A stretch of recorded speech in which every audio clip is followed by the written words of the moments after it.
What's up, you guys? Justin here from the Baca Project. Just wanted to go over something I found really interesting. So, when you're talking about Jesus before he goes up to the cross on Good Friday, which is today, he said something really interesting to his Father, which is God the Father. He said, "God, let this cup pass from me." Now, what did that mean?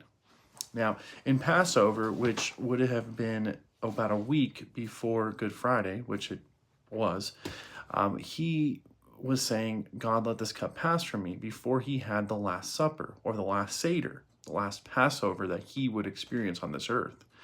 And he asked God to let the cup pass from him. Now, in the Seder, there are 4 cups. The first one is a reverence to God, saying that God has not and will not forget the promises to his people, Israel. The second cup is the cup of plagues, and that is the cup he was referring to. He was saying, "Let this cup pass from me," because the cup of plagues is also the cup of curses, and he didn't want to take on those curses. Well, he did, but he did it in his human form. He was like, "I don't want to take this on. This is going to be a lot," and it was. And thanks to him, we don't have to.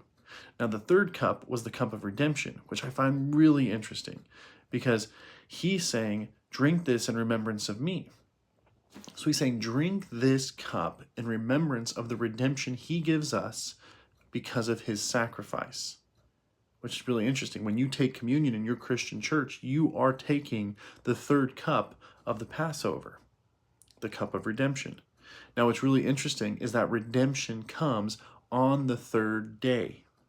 So it's really interesting how it all ties together. And God is in the details. Remember that. God is always in the details. Now, when he took that cup of plagues on, he did something that was absolutely unbelievable.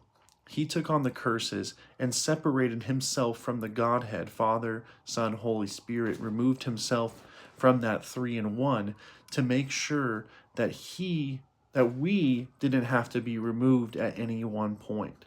He did that for you, and he did that for me. So when you're sitting here on Good Friday or Easter Sunday, you need to realize that Jesus Christ took on that second cup of plagues, so that way you didn't have to, and you didn't have to experience separation from God for eternity, which is hell. So this weekend, take a moment. Thank Jesus for his sacrifice. Thank him for what he did, so that way you didn't have to do it. And I hope you guys have a wonderful resurrection weekend, and I hope God blesses you through it. Take care now. Bye-bye.